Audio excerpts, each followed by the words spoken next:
Hey everyone, welcome to the podcast. Keep that in. Welcome to the Wheels to Walking podcast. I literally just said welcome to the podcast. Hey everyone, welcome to the Wheels to Walking podcast, the podcast of the guy in a wheelchair and a guy not in a wheelchair. What up?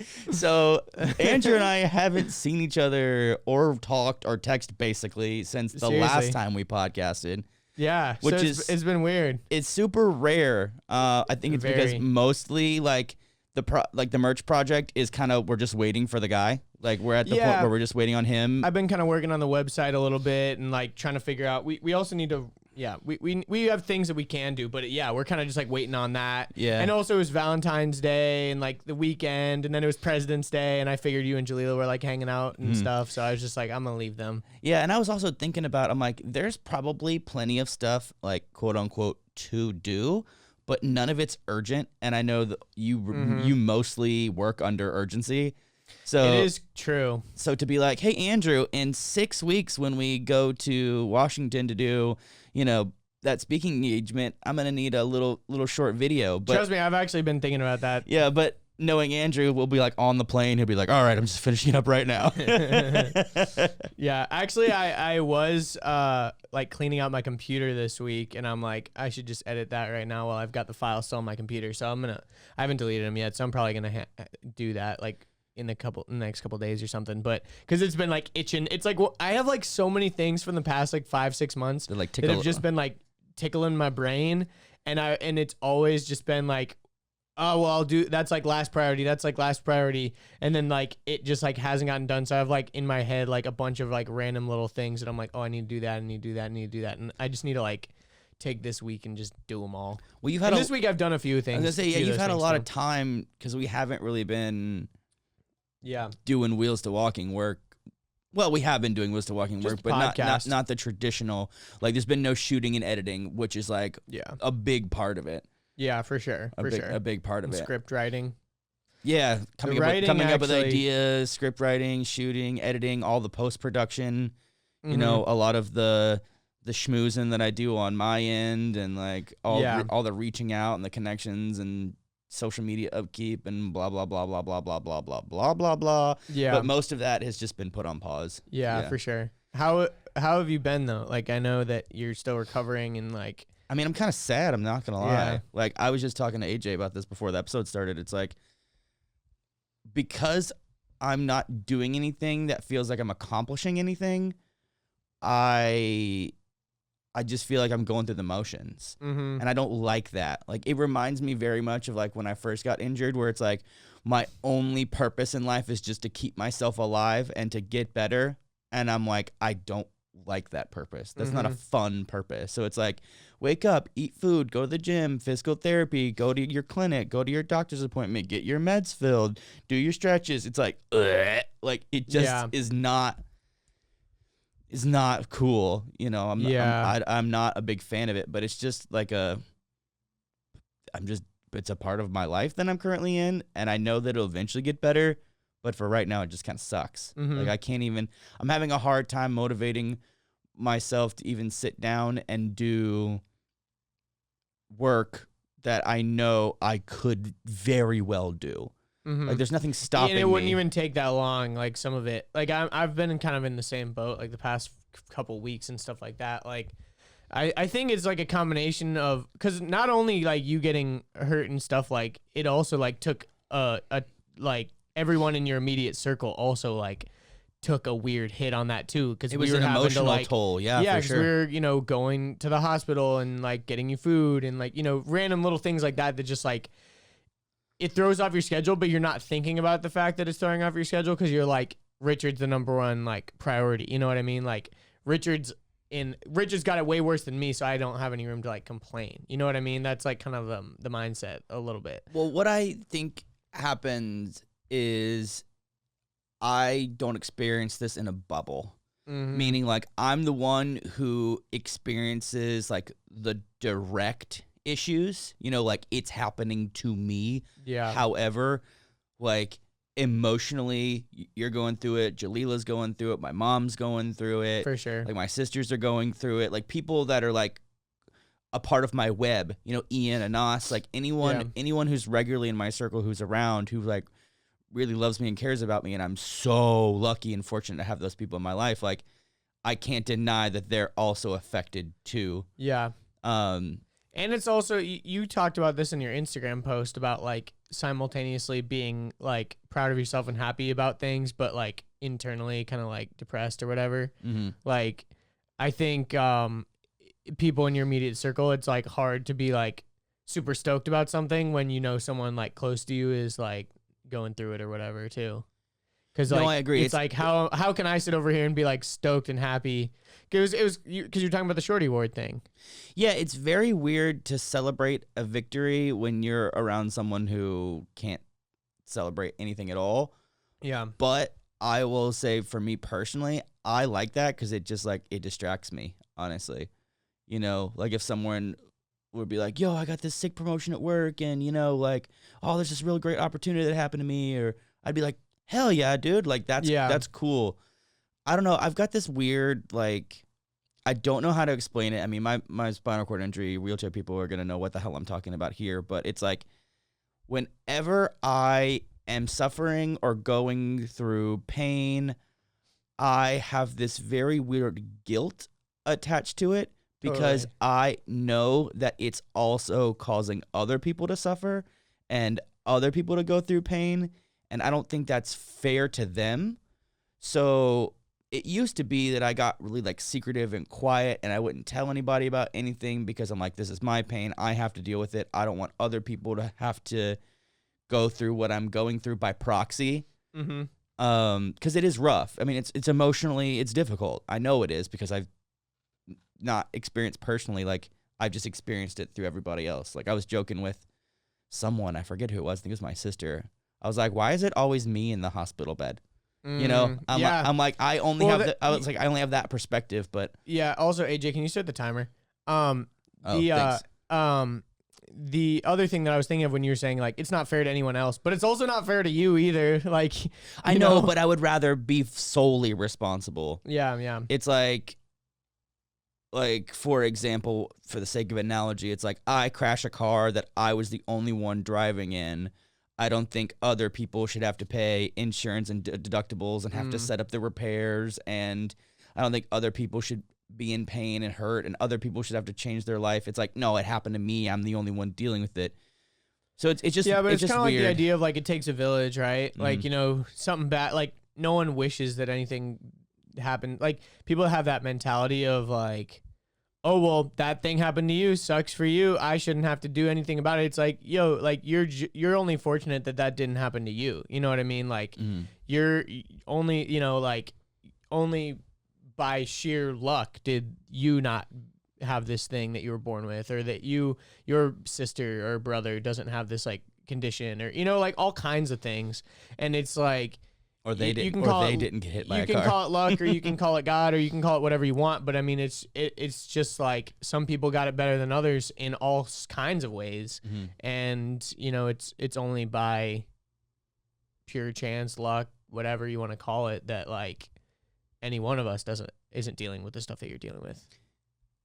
I intellectually understand that, but emotionally it's different. Yeah, for sure. Like there's definitely a dichotomy where it's like intellectually I know that I shouldn't feel guilty about something I can't control, but emotionally I see people in pain, and you know you're the cause of it or whatever. Otherwise they wouldn't be in pain unless I was in pain. It's just very weird. It's this weird guilt, but I mean, all in all, I mean, yeah, I'm kind of like in the trenches a little bit. Like this weather is kind of crap, so it keeps me inside more than I'm already inside. My day revolves around kind of like healing, fixing, and repairing myself. But just like I talked, what do you mean by that though? Like, I mean, you said like, you know, you're going to physical therapy, you're going to the gym. Like, what do you actually like? What's your day been looking like? I mean, I pretty much like wake up between 8 and 9, but after I wake up, I spend a lot of time in bed just kind of like dreading the thing I got to do. Yeah. Yeah. Usually it's whatever my first appointment is for the day is kind of like what gets me going. So whenever, if it's at, you know, 10 or 12 or 2 or whatever it is. And, you know, I always want to go to the gym once a day, whether I've been doing a lot of pool therapy where I'm like in the pool, learning how to walk again in the pool. But just yesterday I did like a proper nice. like gym workout. Yeah, 'cause you texted me about that girl being there, and I'm like, oh, is he upstairs? Yeah. Nice. Yeah, so I did like, some like lat pull downs and some shoulder raises and some chest press and like. How was it?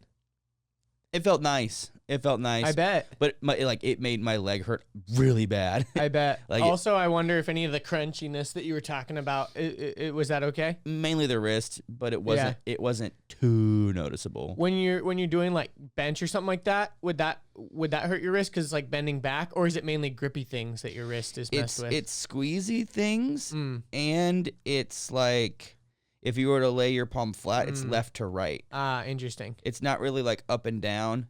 It's just mobility. I mean, up and squeezy. Maybe. Yeah, it just hurts. I mean, I don't know how to explain it, but no, I was just wondering what movements would hurt it. Like if you're like pushing something away, like with your palm, like would that hurt anything where it's not in a relaxed state. So right now, as a relaxed state, it's fine. But the second I like grip or squeeze or push, I mean that's why I got different push rims on my wheelchairs. How do those actually help? Because I mean they look pretty similar. They're taller, which means that they're not like circular. Yeah, so when you grip them, you don't have to squeeze as tight or as little.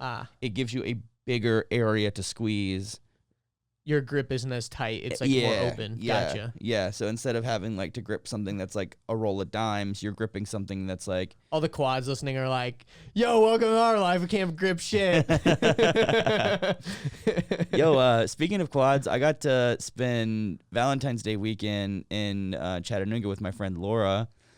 Some of you guys may know her on Instagram at An Honest Quad because she's very honest in her posts. She talks a lot about like real shit, and that's one of the things I really appreciate about her the most. But so me and Jalila went and spent the weekend with her and her husband at their house, and dude, we had a great time. Like, although I'm dealing with all this crap, you know what I mean? Like I had a nice time. Like one of the things I really appreciate about our relationship between her and I, and even with her husband too, is like we have a lot of intellectual conversation. Meaning that, like, even if we're just sitting at the table, drinking coffee, which, by the way, they had, like, a really expensive, really nice espresso machine. So I was jacked up all the time. And, like, Jacob taught me how to use it. So I was like, it's always intellectually stimulating. So we sat, like, 4 or 5 hours at a time. We would just sit at the table just, like, talking and cutting up and laughing and, like, never feeling the urge to like pull out your phone or like go in the other room and watch a video, or you just chat and chat and chat. And Jacob loves cooking, so he made us like some bomb ass food, like better than any restaurant I've ever been to. Like really, like at one night he made us these like fries, but they were like the most gourmet fries you've ever experienced in your entire life. And then he made like lamb with like all this like deluxe seasoning that had no dairy or wheat or onions, and like he was really cool about all cross contamination. He was like cleaning pots and pans and surfaces, and nice. Like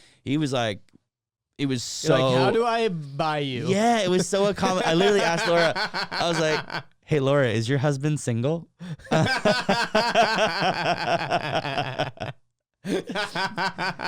But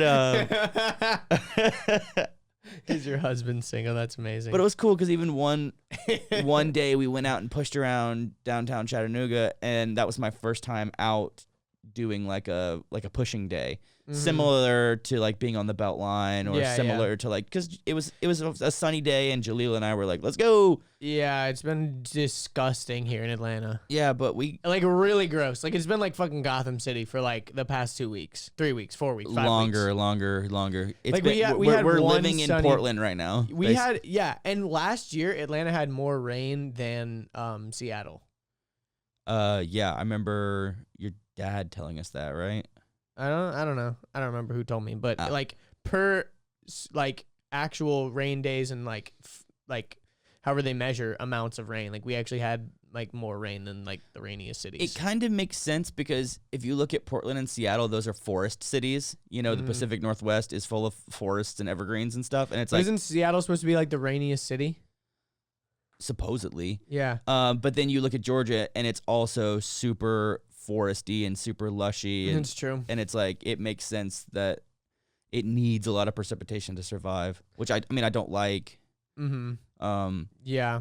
Yeah, but so I got to experience like a really fun weekend, with Jalila, and Jalila's simple, man. Like all I got to do is get her a car, buy her some chocolate, and just card. Just buy her a fucking card, and she'll be happy. Get her some chocolate, and just hang out with her, and she's happy. Speaking of cars, that's also what I've been like trying to really figure out this whole week, the car situation. Because like I need a car. That's complicated. I'm really really leaning towards leasing a Mazda 3, the hatchback. Side note, have you had a chance to talk to Anas about any of this? Yes, I have. He's been sending me like good like Craigslist links and stuff, but I'm like he really likes hunting for deals online. Yeah, like he's that's been like helping me. He's been helping half me. the fun. He's like, I don't know, I just like hunting for good deals. Yeah, no, he told me he just bought a Prius like this week. Yeah, he sent me a picture and he goes, I'm a tree hugger now. Yeah, he sent me a link. It was funny. He sent me a link to the exact car my mom has. He's like, look at this deal. And I'm like, that's so funny. That's like literally the car my mom has. Literally my mom's except with car. like 3 times the miles. Yeah. But yeah, Mazda 3s are one of those things. Doesn't Jalila have one? Yeah. So but she has the sedan version. She told me, I was kind of blown away. She said she got it used at like 2 or 3 years old for like $14,000.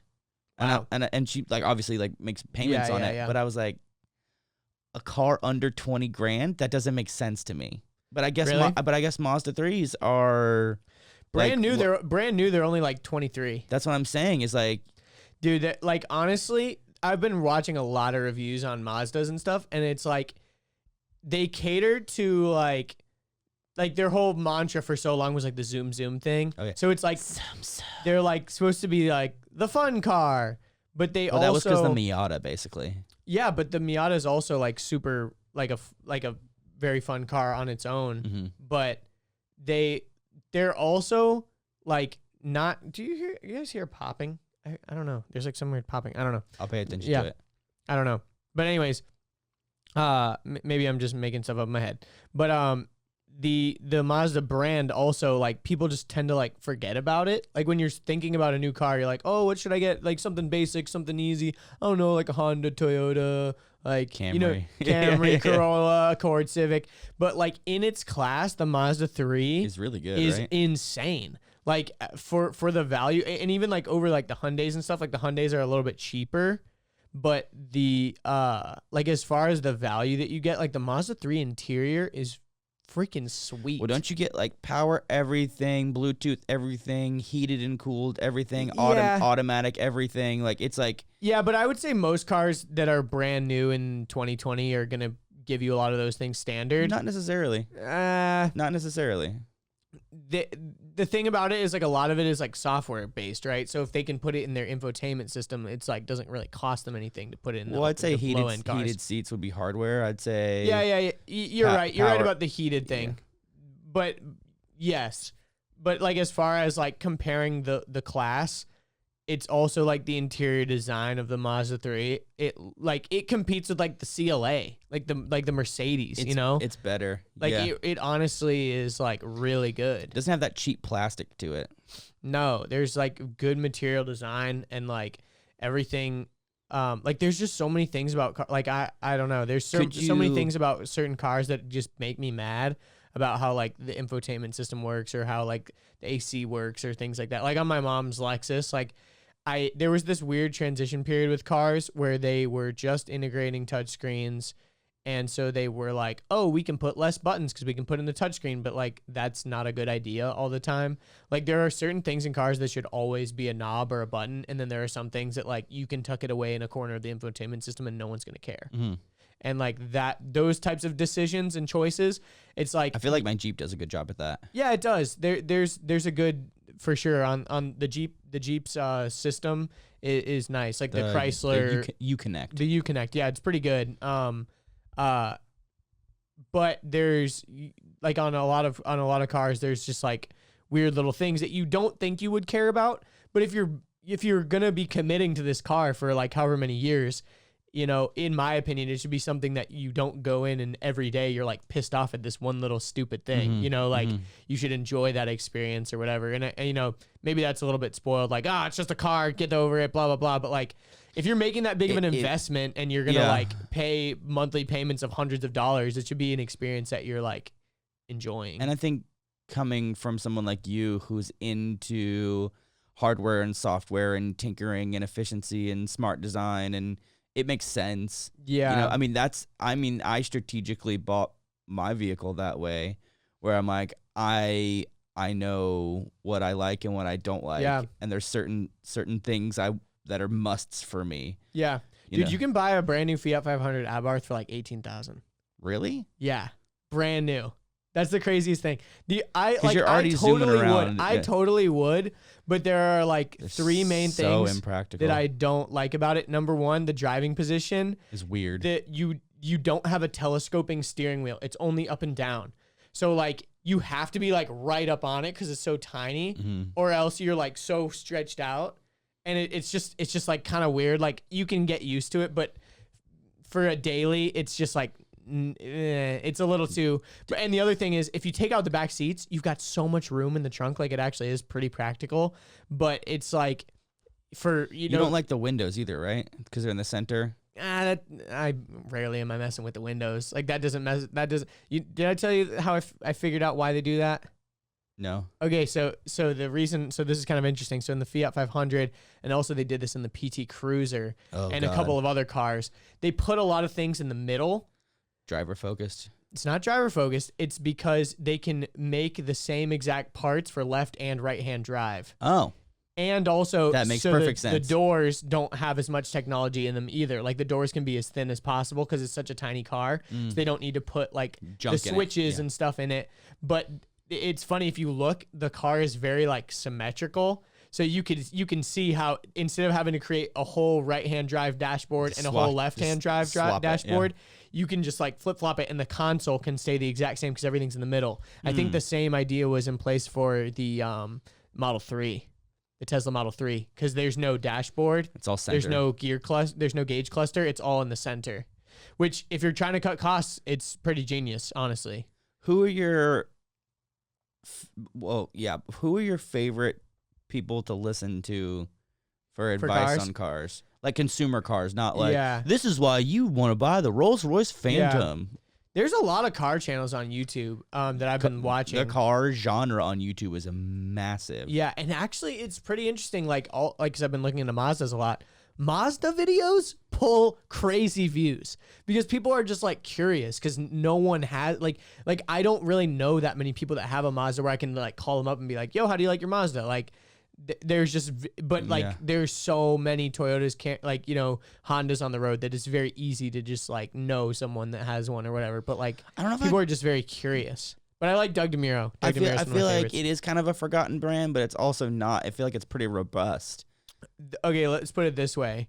I saw some stats. I could be off on this, but this was just like, this was a thing that I saw when I was looking into this, like why Mazda numbers are so low. Mm-hmm. There's like 4 million, Toyota sold 4 million Corollas last year in the U.S.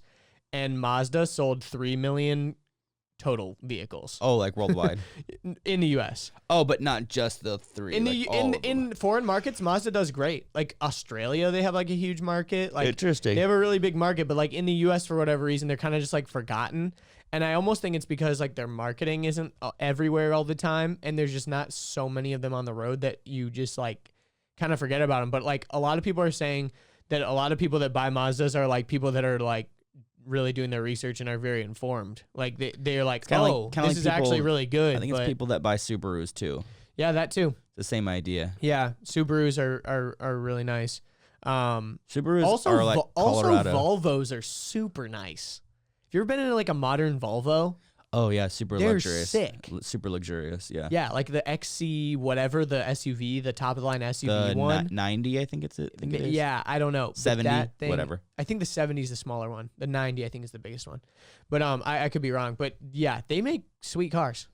They're really, really good cars. Have you ever thought about, leasing actually makes a lot of sense. for you The particularly. shittiest part is I wish I could lease a car that's like a 2017. Like you can only lease a brand new car. Well, you can, and how you do that is you just buy it with a loan, but then for the lease period is like 24 to 30 months. You can do more. lease period is usually 2 to 3 years, and you get like all maintenance, all oil, like I don't all think it's tires, oil most of the brake. time. I think you get everything covered underneath the lease. It's lease typically cost. not tires and oil. Tires and oil is not typically covered, but the funny thing is you can return a leased car with like bald as shit tires and they're not going to say anything. Because I was looking into that, like they were saying like, yeah, don't go and like put brand new tires on it when you return it. Like they don't need that. Yeah, like they're gonna put new tires on them anyways when they go resell them as like certified pre-owned or whatever. Or whatever they do to resell them. Yeah, or like sell them to like rental car companies. But you're right in the sense of like, yeah, you can make monthly payments on like a used car. All you got to do is go get a car loan, but you're gonna end up in that car loan for like 60 months versus like 24 months. You know what I mean? Yeah, I remember. And you're going to be making probably around the same payments, which sucks because with a lease, it's like you're paying decently high payments, like almost close to what you'd probably be paying to own. Probably more, actually. Sometimes, yeah. But you're just paying for depreciation, right? You're paying for the depreciation. But the other thing is you can get into a lease without paying a down payment. A lot of times, and with cars, that's number one, it's a bad idea because you can get upside down in it really quickly. Yeah. Like you owe way more than it's worth. And then also you're paying like the ad valorem tax. You're paying you're paying all these things when you buy the car that versus goes when you into lease. The cost of it, yeah. When you lease, you're paying taxes like on your monthly payments. Like it's, when you're renting something, you're not paying like a big upfront tax. Like you just pay the tax of the rental cost. Yeah. So it's just like pros and cons, man. But like for whatever reason, it's just like, I don't like the idea of even because I'm like, I don't have like tons of money right now. I don't even like the idea of driving a brand new car, but leasing like kind of seems like my best option right now. It makes the most sense. Which is weird. Yeah, one of the things that I remember finding really frustrating about car shopping, especially as a wheelchair user, was that like I couldn't test drive anything. Yeah, that does suck. Like I pretty much just that does suck. I just had to do like I could get in the driver's seat, and without driving, I could play with everything.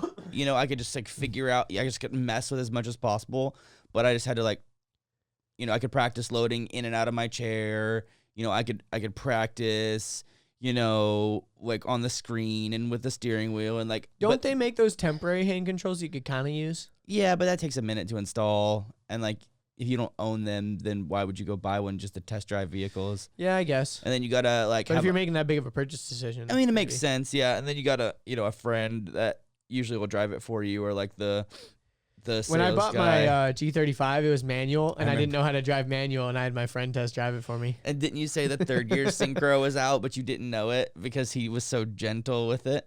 Well, the guy that drove it, the owner, he knew how to like do it like pretty, yeah. So when we went to go check it out, the guy who owned the car gave me the test drive basically because I was like, I don't really know how to drive manual. Can you just drive it? He's like, perfect. He won't know He'll this never third know gear's that missing. the third gear is fucked up. Yeah. And then, because if you like really fucking jammed it, it was like it would grind. Yeah. And then like when we went to pick up the car, my friend drove it home for me. Like, and he was like, yeah, this third gear's a little wonky. You're like, shit. Yeah.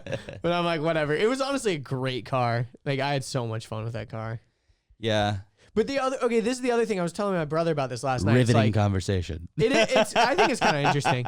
The other thing that's kind of interesting about like buying, so it's like, if you're not going to buy a car that's like, a few years old, then you're trying to buy something that's like $6,000, $7,000, $8,000. And then it's like, oh, cool, I'm owning 10 it. 10 plus years older. It's 10 years old. And then not only that, but you're, there's always, it's like a ticking time bomb. There's always going to be something. Mm-hmm. And then at the end of you like buying it and you're like, oh, cool. Like I own this car. At the end, I'll just sell it. It's like, it's probably going to be worth like $2,000 at the end or whatever. It was just like, or less. And then you're like struggling to sell it somewhere and you could take it to like CarMax and they'll give you like $1,000 for it. It's just, I personally like the idea of either leasing or outright owning. Like, I'm not a big fan of... Well, I mean, what other options do you have? Well, debt is what I'm saying. Like, when you can pull out a loan. Like, I'm not a big fan of debt. I'm more into, like, just outright owning I see what you're saying. Because like, if you just buy it in cash straight up, or if you get it on a loan and then make your payments and then you outright own it. A lot of people, like when they immediately outright own it, they're like, time for a new one. You know, they'll wash their hands of it, you know, or because you own your car, right? Yeah, I own mine outright. And it's like, don't get me wrong, I've definitely been tempted to be like, time for a new one, time to change it. But I'm like, dude, I literally own this. Like, I don't have any payments on it. Like, I got insurance payments, and that's it. Yeah. But, I'll figure it out. And even more recently, like, my mobility has changed so much. I'm kind of, like, getting annoyed at, like, how long it takes me to get in and out of the car because it's so different than what it was before. Well, what would your other option be? Yeah, that's the thing. Get a 2-door and then like load in the chair like I do every time. But I don't know. Just because right now it used to be stand up, throw the wheelchair in the back, waddle my way to the driver's seat, drive off. Now it's stand up and very strategically and very slowly lift up the chair so it doesn't like hurt my wrist and I don't fall over into the back. Grab 2 crutches, walk to the front with 2 crutches. Get in the car with 2 crutches, put the 2 crutches in the passenger seat, and then take off. And then I'll have to grab the crutches to get back out, waddle my way up to the back slowly, you know, lower the chair down again, and then hop in it. It's, like, exhausting. Yeah. I'm almost to the point where I'm like, ugh. Yeah, but like, I'm not ready your other option would be just to take your wheelchair apart. I'm not ready to make that move yet because, again, it's like this is just a fucking season in my life that's just trash garbage, and I don't like it at all. Do you feel like things are getting better, like walking in the pool and stuff like that? Do you think it's working? I am progressively getting better, but it's not at the speed I want it to, and I'm still in a lot of pain. Like, this is what I think about it. When it comes to injury, you get the first 80% back pretty quick. Like, in the first 6 to 8 weeks, you can get 80% back pretty fast. Like, you're standing, you know? Well, not just that, but I mean, just like anyone has any type of broken bone or any type of car crash or a sore or whatever. It's that last 20% that takes the longest. Like, think about where I was 6 weeks ago. Yeah, it was pretty bad. Versus where I am now. Huge difference. Yeah, for sure. But where I'm at now versus in another 6 weeks probably won't be that different. And that's the part that annoys me because I'm like, I just want to get back to where I was, but can't get back to living until you get walking again. Why do you think your recovery process has been way quicker than you thought it would have been? That's a good question. I think there's a lot of factors. Factor 1 is my very first month out of the hospital, I took growth hormone, and growth hormone does exactly what it does. It totally it grows cells back at a faster rate. I think having a positive attitude about it is definitely something that is slept on a lot. I think people sleep on, remaining positive and smiling and that type of thing. I also think not letting it completely stop me. Yes, I'm complaining about how I'm not doing much, but I am doing a lot. I'm just not, it's not things I want to do. I don't want to go to the gym. I don't want to walk around the pool. I don't want to go to PT. I don't want to go to the doctor. I don't want to fucking go to these Coumadin clinics. I don't want to go grocery shopping. I don't want to do these things, but I'm not going to let any type of injury completely remove me from life, because that's my goal, is to get back to life as fast as I can. And I preach this all the time, and you were just about to say it to me. It's you don't have to walk again to live again. Well, yeah, no, that I don't have to be perfectly healed either. Yeah, exactly. I don't have to be exactly. I don't have to be 110%. I can get back at it at 60, 70%, and that's kind of where I'm at right now. And it's finding that balance, man, because one of the things specifically, you said, it's a season, dude. It's a shitty season. Yeah, and I think specifically when it comes to Wheels to Walking is when we start again, we're starting again. There's going to be no stopping. So that's where I'm I'm going to take as long as I need to reach the point that once we start, I don't regret it in 4 weeks and go, oh, I shouldn't have started. So I'm just going to kind of take everything I can as far as I can, even though I don't like it. I'm sleeping in late. I'm staying up late. I'm not eating that much. I'm not really working on much. I'm really like with Wheels to Walking, I'm pretty like mindlessly consuming, endless amounts of entertainment on my phone, or, I'm hanging out, I'm coming through a lot. You know what I'm saying? It's like, Yeah. yo, bro, you want to come through? You want to chill? You want to kick it? You want to hang? And I'm like, which is not really your typical. That's not my style. mode. I'm not like, yeah, sure, let's hang out. Like, I don't do that because I know for now that's what I need. Yeah.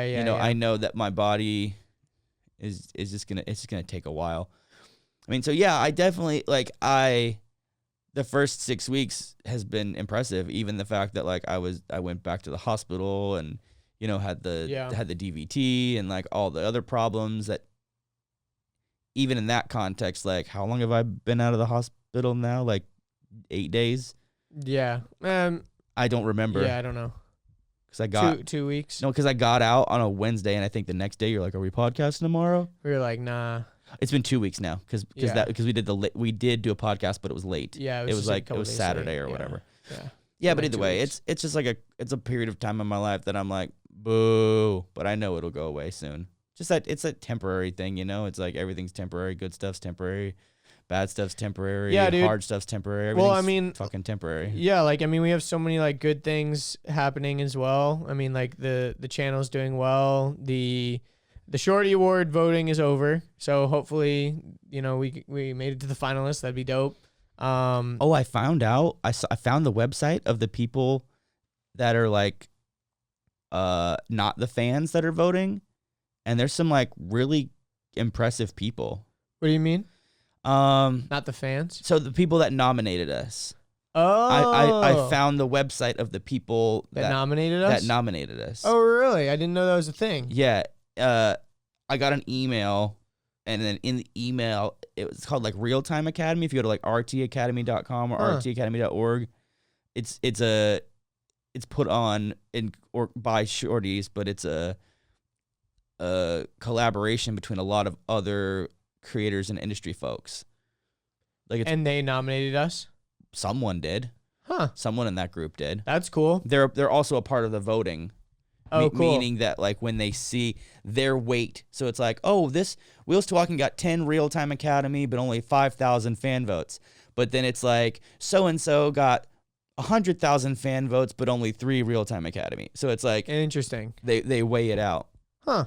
Which is pretty neat. That's cool. But yeah, on the outside, things are going great. Like we got merch on the way. The main channel is catching subs and views like real consistently. The podcast is banging. So thank you guys. Like for real, it's doing really well. The numbers are killing. The average podcast has 150 listeners per episode, and we're averaging like, if you include the episode of they got like crazy views on YouTube, the one where you went to where we were like Richard goes to the hospital or whatever. Yeah, we're averaging like 1,600, 1,700 downloads per episode. 10 times the amount of the average podcast. Yeah, which is amazing, and like we're just getting started, which is so cool. It's really awesome, and like the YouTube channel actually gets way more views than which is wild. The audio, because like I'm the kind of person that likes to listen to audio. Because I like to listen to podcasts while I'm doing other stuff. Yeah, but the podcast experience on YouTube has gotten like pretty good for me. Like I tend to watch like Joe Rogan or H3 on YouTube, but like I'll mainly not be actually watching the screen. I'll sometimes look at it if they're like pulling up a video or something. Yeah, you'll be listening to it passively. And I'll have like my screen turned off or whatever, so I'll literally like have it in my pocket and basically listening to audio. So it's a hybrid. So when things happen, I can open up the phone and look, which is kind of nice. I maybe people do that with ours too, but yeah, like even like the listener, because on audio you can't see like how long people listen or whatever, but on YouTube like people have been listening for like an average of like 20 minutes, which is like pretty solid because. Average watch time on YouTube is 3 minutes, no matter how big the video is. Yeah, which is pretty amazing. So thanks to you guys. And also, I sent a thing out this week of like this little podcast website that kind of shows like how big is your audience and like visualizing it. And it's pretty nuts when you think about it. Cool. Yeah, it was I've always thought of it that way. That's why I believe so much in the power of the internet, meaning like versus real life. Yeah. Like I understand. understand the scope and the scale of it. Meaning it's like I say one thing on the internet and I've got an audience of over 200,000 people. Let's say 10% of those see it and engage it, and there's way more than that do. That's 10,000 people I just talked to. That's a freaking stadium. Yeah, like, so I have that's why I'm not a big fan of the idea of doing public speaking. It's like, cool, I'll go talk to a room of 100 people. I'll go talk to a room of maybe 500 people. I'm just like, no, thank you. I would rather do it online. Mm-hmm. Like, I'm more interested in my reach and the reach of my message than I am, Yeah. Because I'm not looking for adoration or. But think about this though. Have you ever like watched someone like kind of from afar? Like, for example, let's say we know some artist. Then you go to their concert. And then you're a way bigger fan. Agreed. Because you like shared physical space with them. Maybe you bought a piece of their merch in person. Maybe you even got to meet them or touch them or give them a handshake or say what up. Even just the tiniest interaction.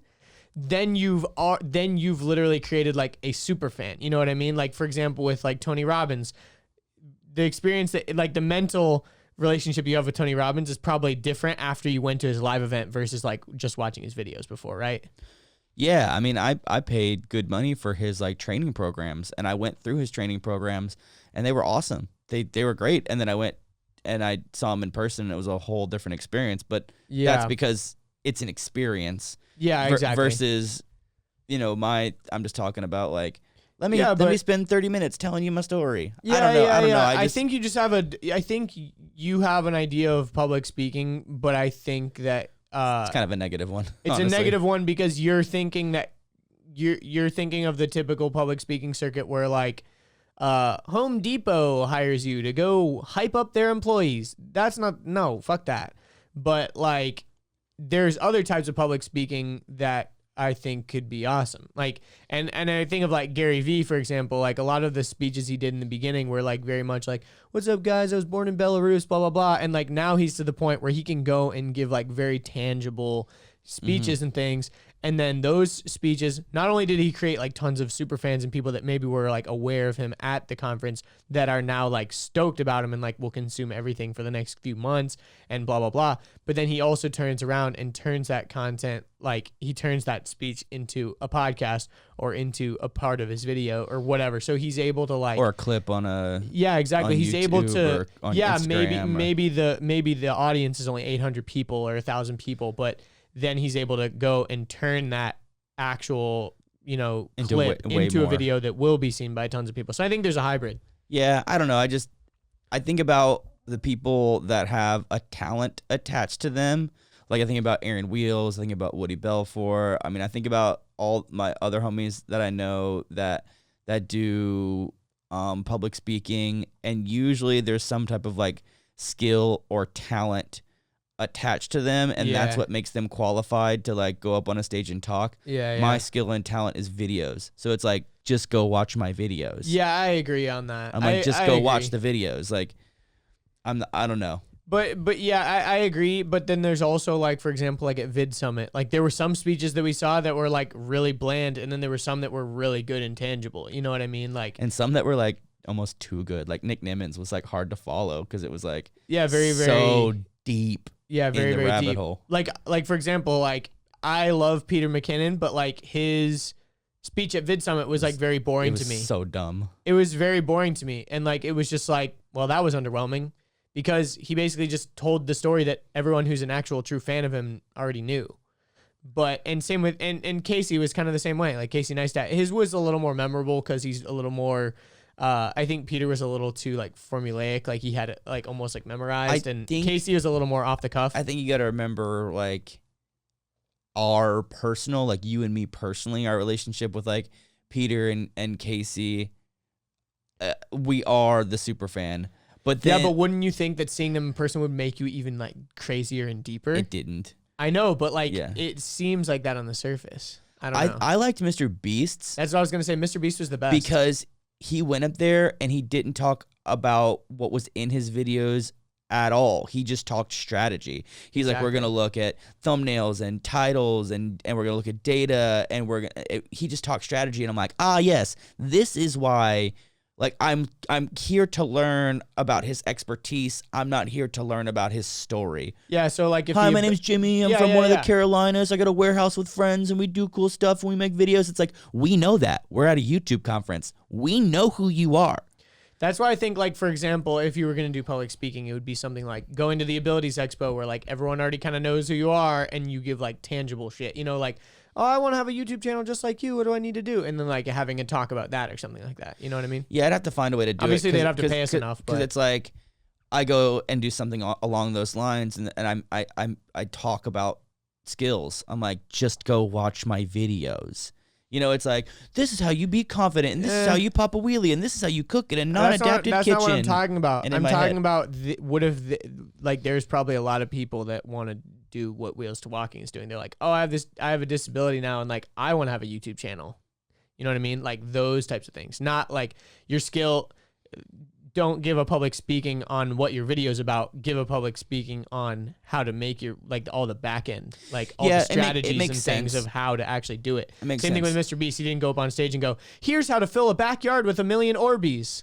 He went, here's how to make the thumbnail for that video, and here's how it goes viral, and here's how you do the tags and the, you know, all that type of stuff. That's what people, I think, would be more curious about. And I think that's why I've said no to every possible public speech engagement ever, except for so far, except for one. I've said yes to one because it's advocacy and activism based, and the people I'm talking to are potential future clients. Mm-hmm. So it's very strategic. Like, I'm going there to basically introduce myself to industry leaders to be like, hi, here's my story. I exist. Do you want to work together sometime? I'm also here in Washington trying to fight for your rights too. Let's make this happen. You know, it's very strategic where it's like, I'm doing it for free. I'm not even asking for a payment because I'm like, no, dude, because the potential for opportunities to come out of this are just are endless. So I'm fine with that. You know, that's the type of thing. But like any time that's like, hi, we're so-and-so from this company and we would like to have you come speak at our event. I'm like, nope. How often does that happen? Like multiple times a week. Like people are always wanting me to come. And I think I guess when you're thinking of it that way, turning most of them down makes sense. Because it's like, if a lot of them are like, we want you to come hype up the boys, it's like, nah. I mean, the only thing that's beneficial to is my wallet. Like, sure, I'll make a flight. I'll stay in a hotel. I'll go do my speech. I'll get paid a couple grand. I'll get on my flight. I'll fly back. That does not sound fulfilling to me. Nah. Like, that doesn't sound like something I want to do. That sounds like a pretty shallow, like, I'm just not interested in that. Yeah, you know, sure. But I'll it just has to be right. Yeah. You know, it has to be the right thing for the right reason. You know, I think, for example, like, hypothetically, if, you know, let's say Vid Summit hits me up and like, hey, we'd love to love to talk on what it's like to be a disabled YouTuber. I'd be like, cool. I can talk a lot about that because it's like, do you exploit or not exploit your disability? Totally. Like, how do you deal with hate comments? You know, like, what's your target audience? Like, what's your mission? Like, how you can monetize, you know, something that, you know, went horribly wrong for you. And, you know, it's true. You know, it's like how to remain transparent but not seem too fake. And blah, blah, blah. Yeah, I agree. I think that would be good. Like, that's the type of thing that I'd be more willing to say yes to, you know, versus, hey, come hype up the boys. I'm like, no. Yeah. Like, I don't know anything about sales, so why would I come in there and talk about sales? Yeah. Well, I don't think they'd be asking you about that. They'd be like asking you to talk about like overcoming adversity or whatever. That just, no, that's like its own version of inspiration porn. Like, it's like, ugh, I'm not interested in that. Yeah. But anyways. But yeah, so one of the things that's been just so obnoxiously prevalent in the news recently that we almost like can't not talk about is this coronavirus. Yeah, drinking too many crispy boys. Yeah, drinking too many Coronas. I've always wondered if like people if that has taken a hit like on like their stock hit or if it's on the front of people's minds and like, ooh, I want to I drink heard a Corona. recently someone was calling it like some other name, like Cat 19 or something. Like there was like some other like name that like was more H1N1, like pig, like swine SARS or whatever. flu, You know, there's like a technical name, and then there's like the other thing. But yeah, I think we can call it Winnie the Flu. Because we all know the guy. No, because do you guys not know about this? The guy in China, he looks like Winnie the Pooh. He looks like Winnie the Pooh. That's and funny. That would troll him so hard. I thought you made that up. I was like, no. Boo. Well, did you make up the Winnie the Flu thing? I mean, I read it on the internet. Oh, okay. I mean, I'm not an original poster over here. I was gonna say. I'm a goddamn thief. I gotta look this up. Yeah. That's funny. You can literally get Winnie the Flu like kicked out of China or for like posting Winnie going the to Pooh prison memes. or executed if you fucking post Winnie the Pooh memes next to their president or their. He looks like Winnie the Pooh. Yeah. So I think this is one of the most over sensationalized shits ever. I mean, yeah, it's scary because it can be transmitted through the air. Yeah, it's scary because we don't have any vaccines for it. Yeah, it's scary because there's a 14-day incubation period where you can host it and not have any symptoms and then be sharing it to people. And it can kill people, like people with compromised immune systems and old people and stuff like that. Yeah, it's like if you're old, if you're sick, if you're a baby, if you have any type of compromised immune system, it can kill you. It's not a death sentence, but it's literally just the flu. Like, ride it out for 7 days and then you'll be fucking fine. Like, and then you probably won't get it again because your body's so used to it. Yeah. But so it's like, should you ride it out at home or should you go to the hospital? I think just like all things, you ride it out at home as long as you can until it's unmanageable. Yeah, I guess so. I just think in the case of I guess in the case of like China, like they're trying to like quarantine it. So if you're just staying at home, I guess there's nothing you can do. But if you're passing it to like family members and all that shit, because it kind of goes back to like the idea of like everyone, in a lot of Asian countries they wear masks, and like a lot of times it's not for yourself. That's not for yourself. It's for other people. Yeah, it's to prevent spreading, not to prevent it coming in. Yeah, exactly. That's such a myth. They're like, oh, I'm not sick. Let me put on a mask to make sure I don't breathe in something. And it's like, that's wrong. That's backwards. Like, you wear the mask as a way. I mean, it can act as a barrier for certain things for sure. But you have to have like a respirator, not some dumb hospital mask. Yeah, exactly. Like the hospital mask is mainly the little paper stupid thing. It's mainly to contain your own germs inside of you. So if you cough or sneeze, you blow it into this like filter. Well, hopefully you're not sneezing into your own mask. That'd be disgusting. I'm not saying you blow snot every time. I know. You're just like munching on your own like snot every day. Yeah. But there's been some really interesting like things like, for example, like my sister is in the middle of renovating her house right now, and she ordered some cabinets and they're stuck on a container ship because she can't, like, they're supposedly have Corona on them. And it's like, someone spilled some beer on them, dude. Yeah, dude. So it's like some cerveza. She's joking about it. She's like, do we want these Corona cabinets or cabinets. Are we gonna like have to buy new ones? That's funny. You know, I think about the cruise ship. Yeah, right? the Diamond Princess, dude. Yeah, wasn't that the same company that had the cruise ship flip over in Italy? That was the Costa Concordia. Oh, okay. But it's the same company, right? It's owned by Carnival.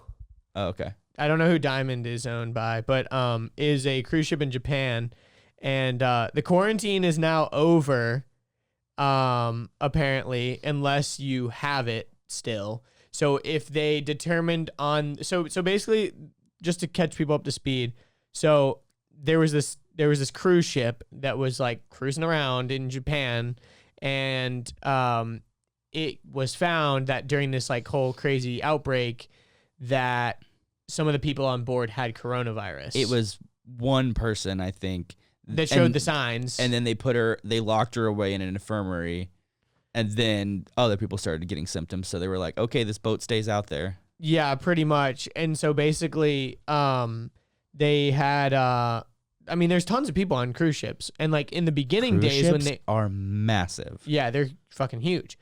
And when it first happened, they were letting people like roam around and whatever. And then when they figured out that other people were getting it, they basically quarantined everyone to their rooms. Oh, crap. So you weren't even allowed to leave your cruise ship room, which are tiny as shit. Very small. Because in a cruise ship, the only time you'd really ever want to go to your room sleep, basically. is to sleep. Yeah. Because when you're out, you're gonna be like chilling. You know, there's places on the deck to lay down. You know, you're chilling by the pool. You're going to eat. There's a buffet. You know, there's so many areas to go chill that your room is like the worst place on the ship. So you wouldn't even want to hang out there. But there was, you know, there's people from all over the world. There's British people. There was, Korean people. There was people from the United States. There's all kinds of people on this ship. And for the past few weeks, it almost felt like to a lot of these people that they were just like kind of forgotten because like they were literally just sitting at port. They weren't even like floating around the ocean anymore. They're at the port, but they were just in quarantine to their rooms. And that would just be. I think it was yesterday. I would hate that so much. Yeah, yesterday. I'm so mad. Hundreds of passengers got to walk off. Because actually, so the United States went in and like got our people somehow. Like the Americans were able to like get out, but still stay quarantined in America. Like they got like chartered like a special flight that would only have those people on it. Same thing with Korea, I believe. Like they got their people out. And, like, some of the British people were like, what the fuck? Like, it feels like we just got forgotten. Like, there's nothing from the UK. But anyways, they were coming in and, like, you know, doing checks, like, swabbing people's mouths and things like that. But it was really crazy because they got the people that didn't have it got the all clear, like, yesterday. So, like, hundreds of people got to walk off this ship. But it was crazy because, like, apparently, like, there wasn't very many taxis. Like they were still walking like under this like crazy tarp. Like, you know, like, cause people, you know, think about it. If you're a taxi driver, you're going to go pick up the corona people. I wouldn't. Yeah, exactly. Like, no thanks. You know, so it's kind of crazy. But yeah, they had 443 passengers that got just released to the port. And the confirmed infections still on the cruise ship is 621. The day that all those people got released, there were 79 new cases announced. So 621 people are still on that cruise ship that still have coronavirus, and 2 people died. It was 2 old people, 83, a man and a woman in their 80s that tested positive and they died on the ship. So the people that got out, are they under any sort of like? I don't think they're under quarantine anymore. Well, I don't know. That sounds dumb because it could live on them for weeks and without showing symptoms. Yeah. I mean, but it's like you'd think they've been quarantined in their hospital. rooms, you know? They've been quarantined in their rooms for the past like week or whatever. And if they haven't shown signs, it's like, what are you going to do? Just hold them forever, you know? Yeah. And it's like true. they're not even sick. Like, you know, it's like that's like a human right type of thing. It's like, yo, dude, like I don't got this shit. Like, you need to let me out of here before I get it, you know? Yeah, Think about if you were trapped in there, you'd want to get set out. Yeah. You wouldn't want like the government like watching you and shit. Yeah, I was heard about a Wall Street Journal article that was posted about basically they were just like criticizing like the weakness of Beijing about how they responded to this and like the cover-ups they were trying to do or did, and, you know, like the inappropriate measures they took or didn't take. Yeah. And they acted pretty quickly on this one. How they didn't alert people and like blah, blah, blah. But yeah, so there was a lot of like, there was a huge criticism piece. And then China had 3 Wall Street Journal like employees, journalists, thank you, I said employees, journalists living in China, and they just kicked him out. And it's like, these people had nothing to do with that article at all, but they were like, we don't want him here, get him out of here. Yeah. It was I mean, they want to control the conversation. Yeah. They don't want to. And those people had written on, you know, like those like Muslim internment camps, and like they've written on like a lot of these like really crazy topics. So China was like, we need any excuse. We don't want you in here. We need to get any excuse to get these people out of here. Yeah. And it was the other thing that is kind of interesting about the cruise thing is it's not China, it was Japan, you know? So it's like they weren't the initial ones dealing with this. So it's like kind of evolved. Right. I mean, this is obviously turned into a worldwide thing. I mean, I've been so focused on my health that I really haven't paid too much attention to stuff, but I guess there's a lot of like airports that aren't taking flights from China anymore, and there's a lot there's a lot of borders that are closed, and it is kind of crazy. And it's, I mean, fortunate for us here in the United States, like we're pretty far removed from all of this that it hasn't seemed that crazy or real. Like it almost kind of just feels like, oh, there's this thing happening, but it reminds me I'm not going out with a mask on, like scared for, like me neither catching it. It reminds me of Ebola. Remember when Ebola was like a big deal, and it was like spreading all over Africa and Europe, and people were panicking and freaking out, and it was always in the news cycle, and like, oh no, we've got a couple of cases of Ebola here in the US, and everyone panic, and it's like, no. Yeah, well, it reminds me kind of Ligma. Ligma balls? Yeah, Ninja got Ligma. He had Ligma for quite a while.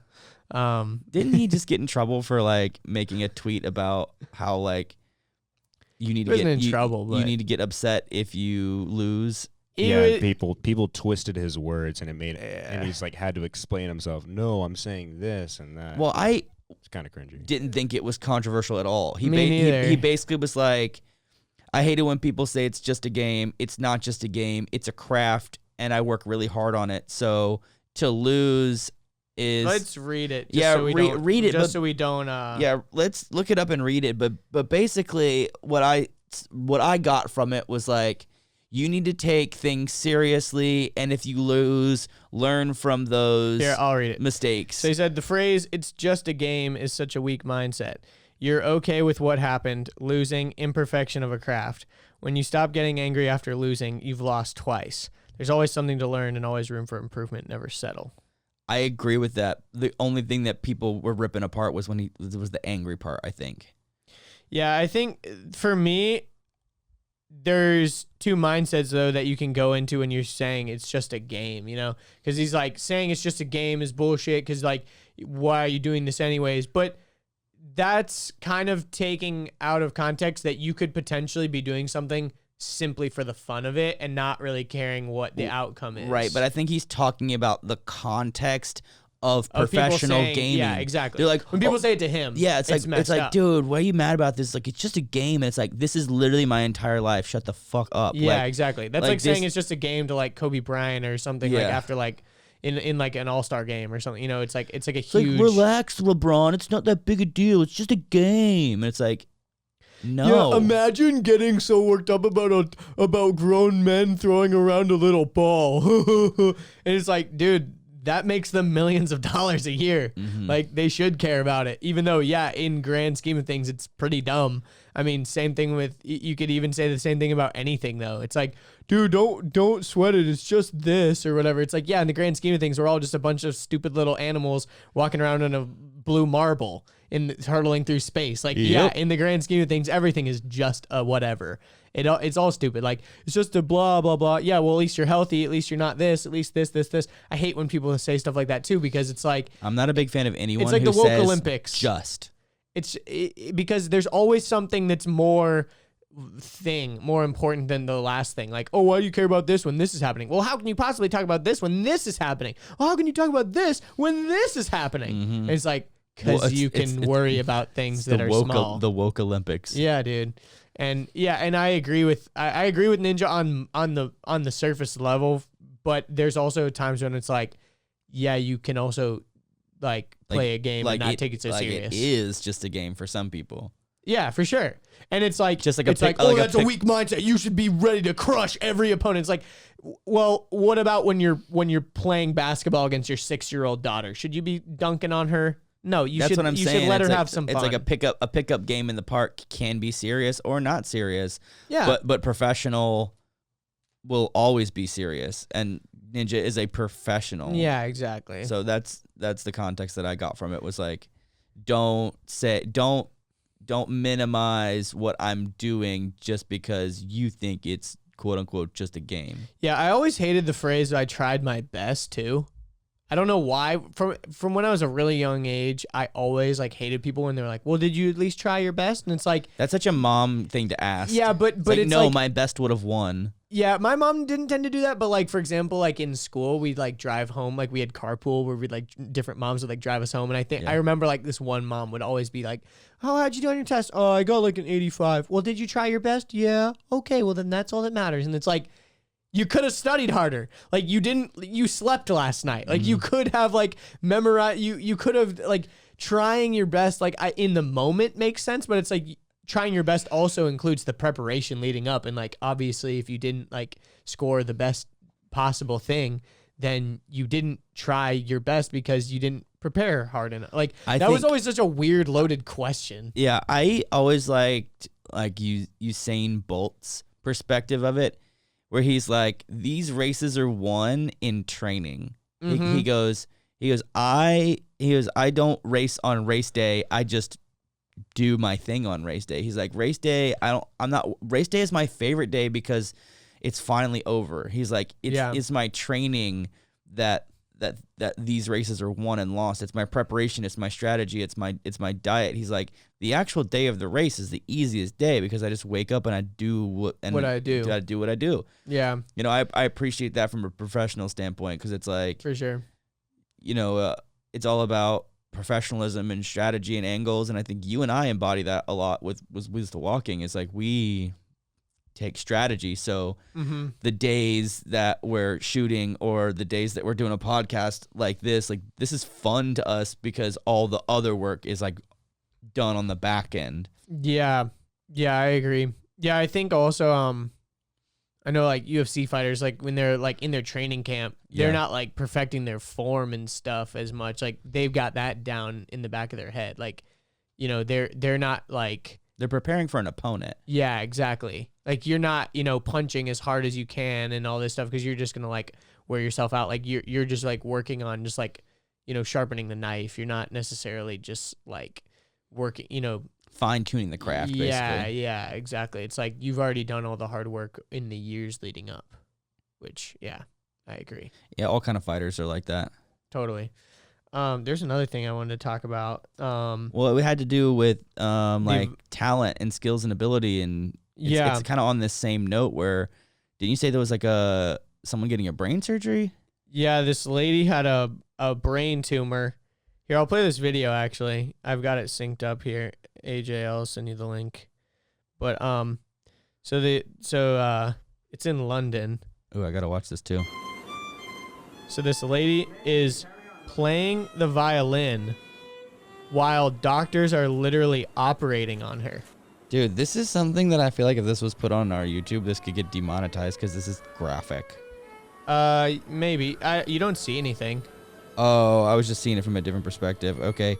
This is wild. So one of the things that they do in brain surgery is if you are a person of any type of talent or skill, while they're operating on you, they'll wake you up and make you do that thing.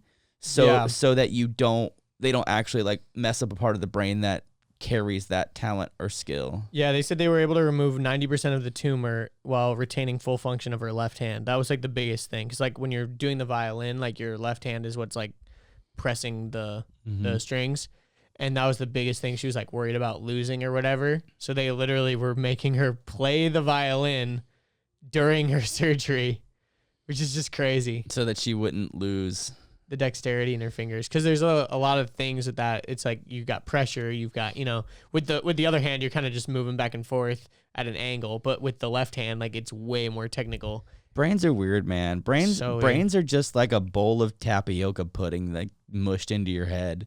It's like very odd. It's like not even a muscle. It's like just a jello thing that just, man. Yeah. Have you listened to Eric Weinstein? Yeah. You know who he is? Yeah, I heard him on Joe Rogan podcast once. He's an economist, right? No. It's funny because I've brought him up before, and I think you said he's an economist, right? And I was like, no, he's not. And then he did it this time too. Oh. He's not an economist. Nice. He's a mathematician. But he uses his math to talk about economics, doesn't he? And not typically. He's more like he's a mathematician, but he more talks about like psychology and like philosophy and even physics and stuff like that. But anyways, he has a podcast called The Portal. It's really good. But one of the biggest things that he talks about that's why he didn't go into the physics field. He went into mathematics was because in physics and like in the field of science, he felt like it's been so stagnant in the past, 20 years or whatever. Like he's like, we're still talking about string theory, blah, blah, blah, blah. Like we haven't moved past this, blah, blah, blah. And there's like all these things where he was like, in mathematics, there are new theories and new things constantly coming out. Innovation. Yeah, exactly. And in physics, like there just hasn't been physics innovation. Is math. Exactly. And that's why he went into mathematics instead of just physics, because he felt like he could impact by going into mathematics. Like he could impact the physics side of things. But the thing that I was going to talk about was quantum physics is where it gets real interesting. Yeah, and he talks about that a lot on Rogan's podcast. But the thing that he's been doing a lot on his own podcast is he wants to like create these conversations to have breakthroughs so that we can like hack our own source code. Like he's like, once we figure out human source code, like that will unlock like everything. Cause like kind of like we were talking about with the brain, it's like we know some things about it, but we like don't fully understand like memory, and we don't fully understand consciousness and all this stuff. And he's like, if we can figure out the human source code, like basically all the, the things that make us why you do what you do. Yeah, like you can if you can actually figure that out, and he believes that like we could get to that point. And that also ties into artificial intelligence and general intelligence within artificial intelligence, because there's such a basic level of artificial intelligence that's like, okay, yeah, this computer over time learned how to play chess. AI is such a flawed term though, because it's such a massive umbrella. Yeah, but that's where general intelligence comes into it, because general intelligence within AI, we haven't created anything that actually has general intelligence. And that's what Elon Musk is so scared about, is like if like computers eventually get general intelligence, meaning like emotionally intelligent, and like they can, make judgment calls based on certain things. And like a computer can only have intelligence about things that it's like observed and learned, but there's things with humans that you are having to deal with that are things that you've never learned or never seen before. Like for example, there was did you listen to the Rogan podcast with the guy, the astronaut? Yeah. So you know how he's talking about how he went on that spacewalk to install some certain antenna, but then like it was like the wrong size, so then he had to like put it in the dark so that it would shrink or and whatever, then put and one then part in the sun. It was like this whole crazy thing that a robot would never ever be able to solve that problem, because it was a thing that not only the scientists back home hadn't thought of, but no human on Earth or anywhere had ever had to encounter that problem. It's uniquely human to be able to problem solve on the fly. Exactly. Machines can't do that. And that's what general intelligence would do, is be using all the context clues to like solve problems that it hasn't ever observed or learned. You know what I mean? Because AI is only like what you feed it, basically. Exactly. It'll only do what it's ever learned or observed. Yeah, I think... Which is kind of crazy. To kind of go back a little bit when you're talking about source code, and I think about my journey when I kind of came out of religion, and one of the things that helped me realize that my thinking was broken was these things called logical fallacies. Mm-hmm. And once I didn't know what they were. I didn't know that that's how I thought. That was just how I thought, because that's how I was raised, and the people around me, and the environments that I was in, that my kind of thinking was the correct form of thinking.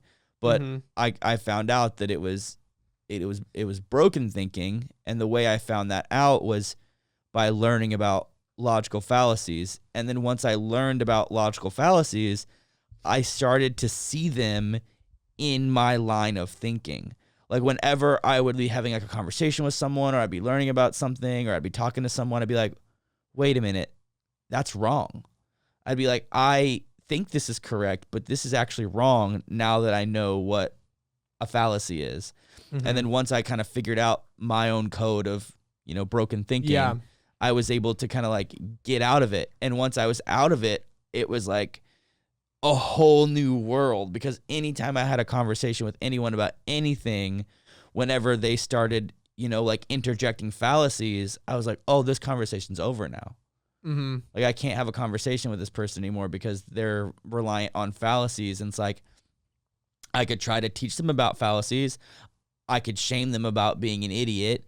You know, I could break them down and destroy their arguments, or I can just be like, okay, cool, man, neat, all right, nice. Yeah, and then just that's like the easiest way to do you know, it. and just move on, because I'm like, I don't have time to try to change your life, your broken thinking. Like, yeah, like I don't, you know, but it can slip into different areas, and it's super, you know, pervasive and prevalent, not necessarily just in, you know, religion or whatever, but yeah, in all kinds of things. It actually brings me back, because I remember we were talking about something similar, and you were talking about how like your friend, you said something about like dinosaurs or something, and your friend was like, oh, show me like one peer-reviewed journal, blah blah blah. I didn't even know what peer-reviewed journals were. Yeah, and actually this brings up another interesting thing that has to do with the portal, because Eric Weinstein is a very I don't know if against is the right word, but he's in his podcast, he's exposed the way that the peer review system It's corrupt. is actually very fucked up. It's corrupt. And he calls it the DISC, which is the distribution. I just had it here. The DISC is the distributed idea suppression complex, or the DISC. And basically what the DISC is basically this idea of strategic silence, authoritative sources only. So like if you're a student and you're doing research, you're only allowed to learn from these people. It's not even that. It's like if you make a discovery that goes against the common accepted way. So for example, you're gonna shot down. You're gonna get shot down, or what happens is your professor that you like report it to will keep that knowledge internally, hold on to it, and kind of like poo-poo you and just be like, oh no, that's actually not correct. Hold on to that research, do their own independent studies, and then create a research paper 2-3 years down the road that gets like a Nobel Prize. About your idea. And they say, oh, we're going to actually keep that information internal. And you're like, what? And they're like, yeah, we're not going to like release it to like a paper or anything. Like it's not correct. So like we're going to, you know, like it's not supported by the evidence. And it's this corrupt way of stealing ideas. Yeah, basically. and it's a part of the corrupt university system, and that's what like Eric Weinstein is like so vocal about, because he's you know, well, also it's an interesting thing about, so if you're ever looking for source, and you find yourself like having to pay for anything, a lot of the time that payment doesn't go to the researcher. That payment goes to the publisher.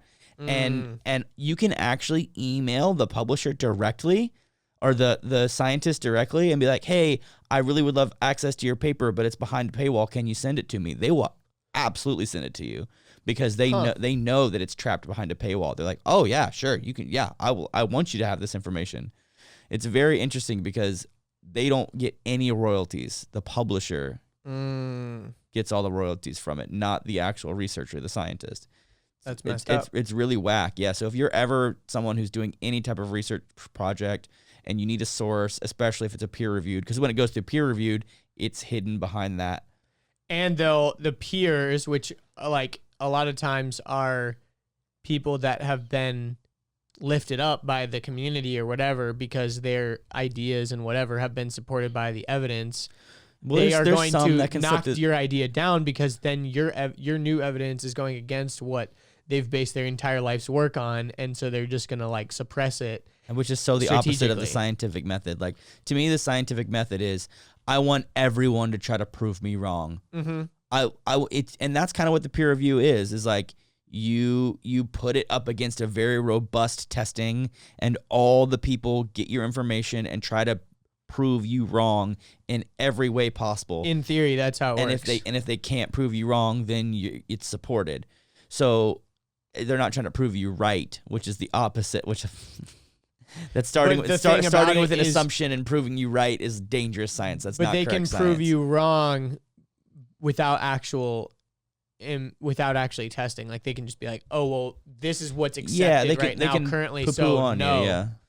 And it's pretty crazy. Yeah, but it's definitely one of those things. Like, I still believe strongly in the peer-reviewed journal, but there are some flaws in it, and you know, I even think about some of the stuff that snuck through like the vaccines cause autism guy. Like he snuck his way And, into a peer-reviewed journal. And the fat causes like all like the whole the misinformation about like how fat is like the evil thing, and like now it's like, oh, actually it's not fat, it's sugar. And like, Well, the sugar industry paid for those studies. Exactly. The sugar industry paid scientists to basically say that fat was causing fat, not sugar was causing fat.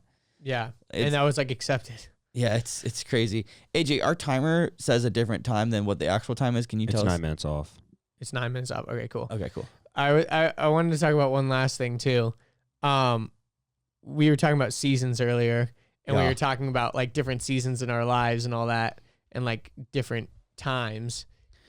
Going through changes. Yeah, exactly.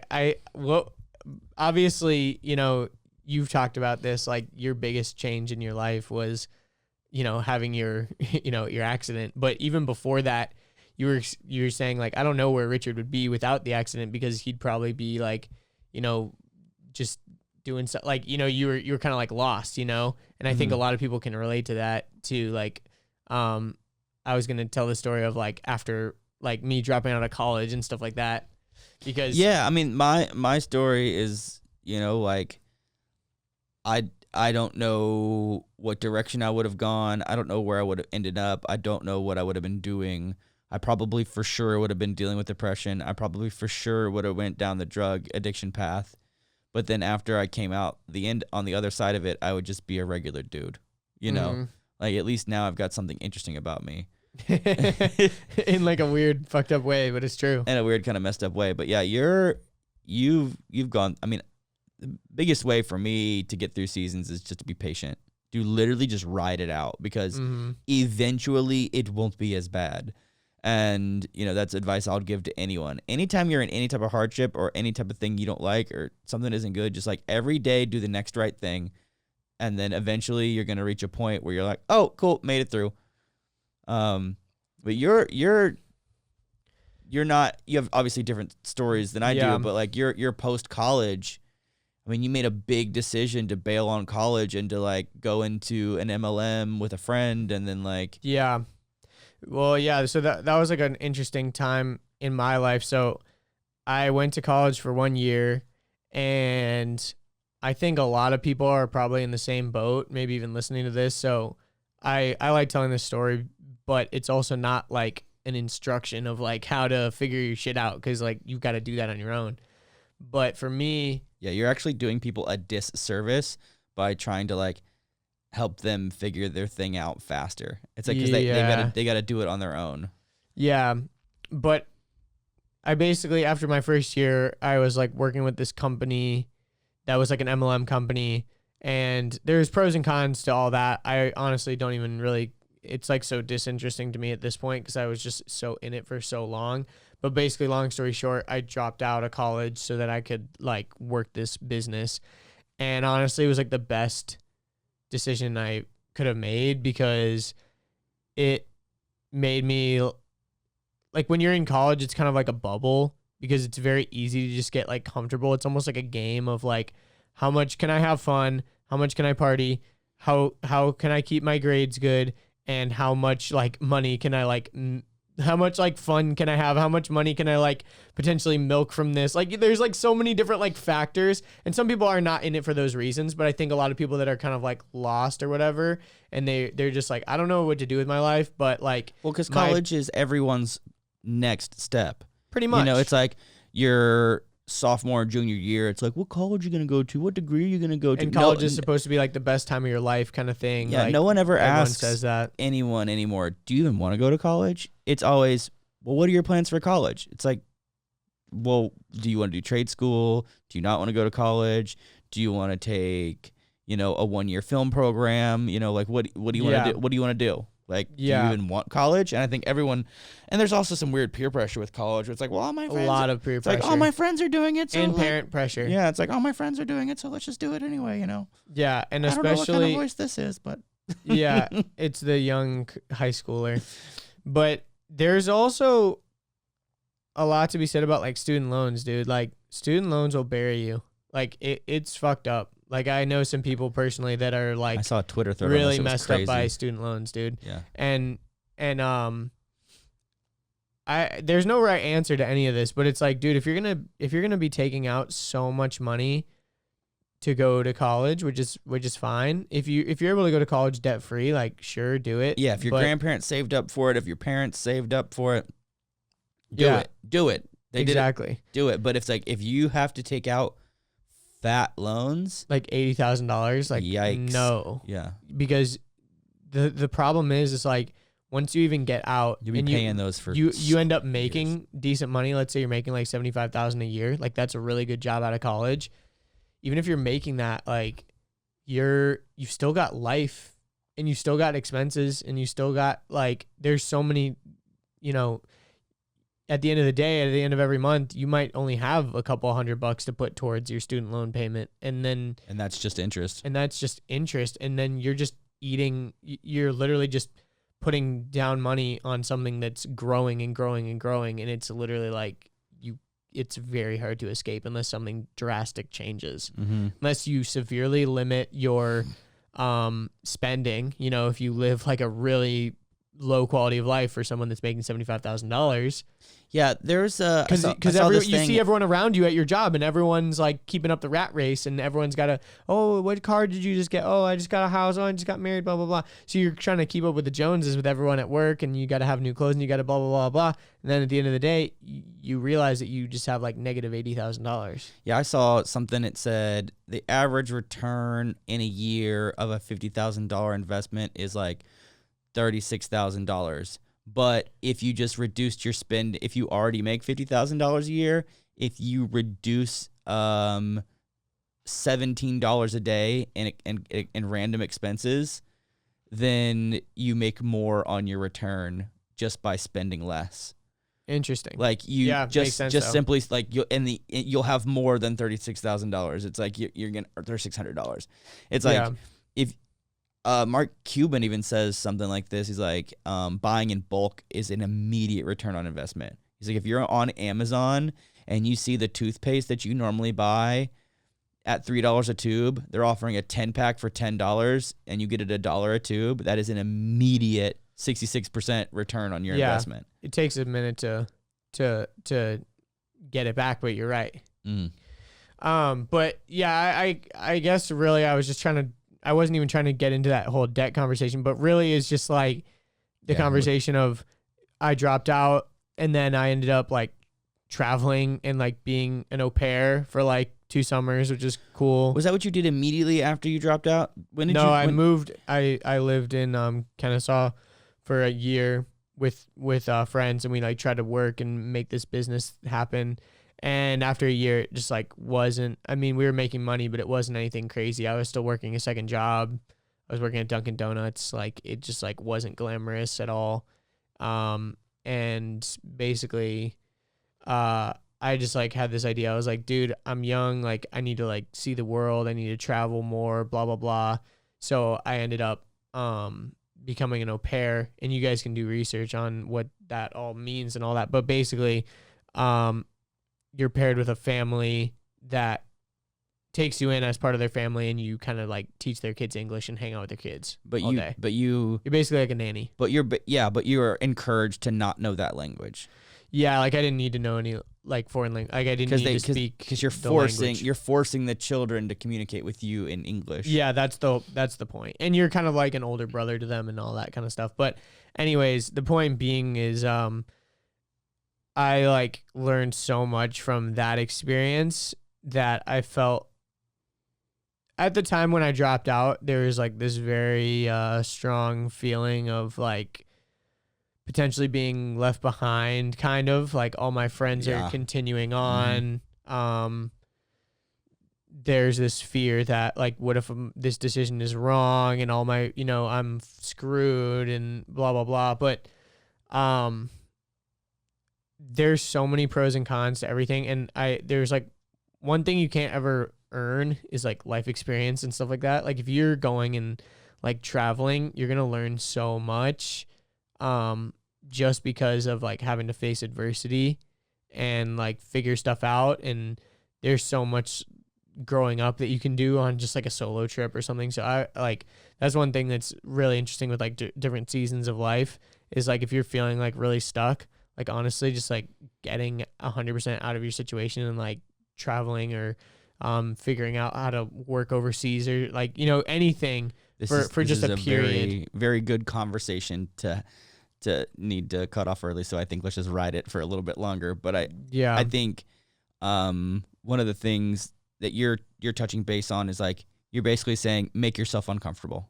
Yeah. And I know that. So if you get too complacent. Yeah. One of the things I was reading a post about a guy on Instagram. He's got a spinal cord injury, but he's a high level and he's still walking. But he was saying about one of the blessings or one of the best things that he's seen come out of this is he has a black belt at mastering uncomfortable situations. Yeah. Meaning that whenever he's put into like a weird or awkward or uncomfortable situation, he knows how to quickly manage his emotions. He knows how to quickly problem solve and like take action regardless, and how much that's translated into other areas of his life that like can be a valuable asset. I mean, I think about, like the small business owner, entrepreneur, internet type personality. You have to be good at being uncomfortable. Like you have to be good at problem solving. Like you have to be good at like things being just like up in the air, weird all the time. Like you got to deal with so much ambiguity. Like there's so much just like throwing it to the wind and, or throwing it to the wall and hoping it sticks, or like jumping off the building and building your parachute on the way down. And, like it takes commitment, it's for sure. It's crazy. And it seems like,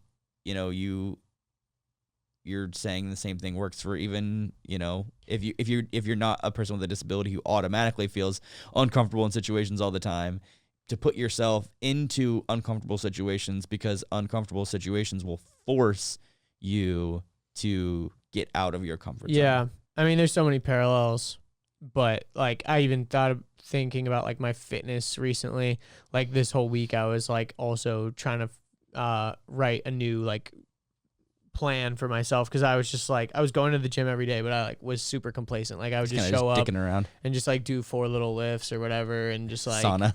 Yes, and sauna. I actually do love the sauna, and I think there's a lot of benefits. But like who's the lady on Joe Rogan who's always about talking about Dr. Rhonda Patrick. Yeah, if you guys want to know more She's about why saunas are the shit, Dr. Rhonda Patrick. Yes, she's the shit. But she also has her own podcast, Found My Fitness podcast. But she or not she, but like I was like doing a lot of research on that this week and stuff, because it's like I knew that I was like going through the motions, but I wasn't like uncomfortable. I was just very like show up, behave, get paid, kind show of up, thing. behave, get paid. Yeah. Yeah, and I think we're kind of like evolving with Wheels to Walking in that sense right now. Like we're kind of in this weird season where things are odd and like there's things are still rolling, but we're not like sprinting, we're kind of just like pushing the load forward. But the podcast has been really helpful. Yeah. And on a quick little side note, I think that would be something I would love to sit down with you about and talk about standards and practices,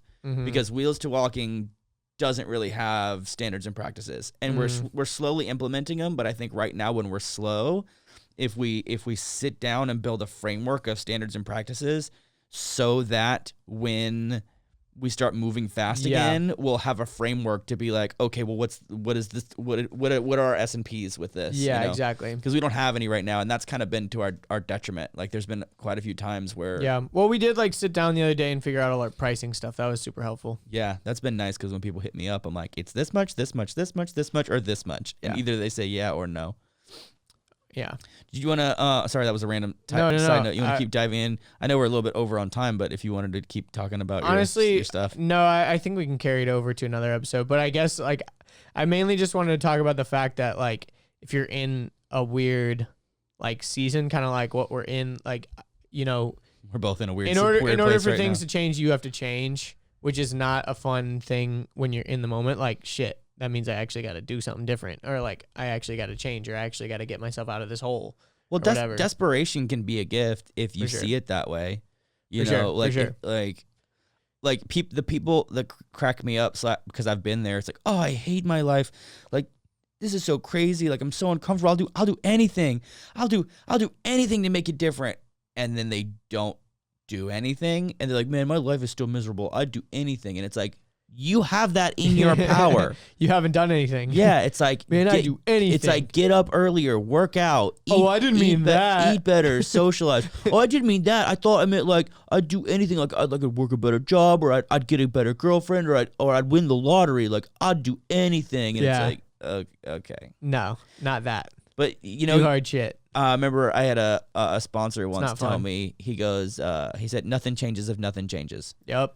He goes, do something. He goes, you keep talking about wanting to change. He's like, but your everyday actions and behaviors do not reflect that.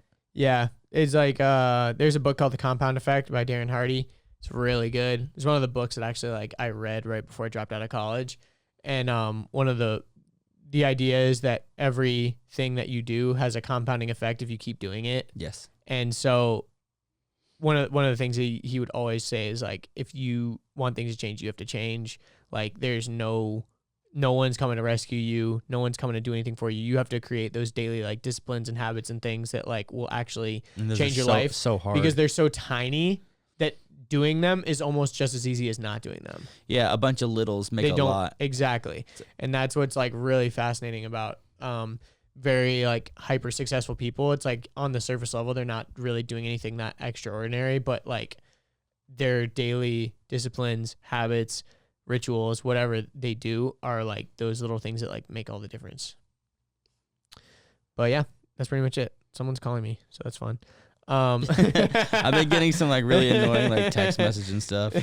So I got a push notification from Notes and a push notification from Safari. I'm like, what the fuck is this? It's like, you have a tab you haven't opened, and it's like, here's a note that you haven't read. And I'm like, what is this shit? That's messed up. I have to turn off that was like the weirdest push notifications ever. Yeah. Well, on that note, fuck you, Apple, and I'm just kidding. Follow us on Places. Follow us on Places. See you guys next time. See ya.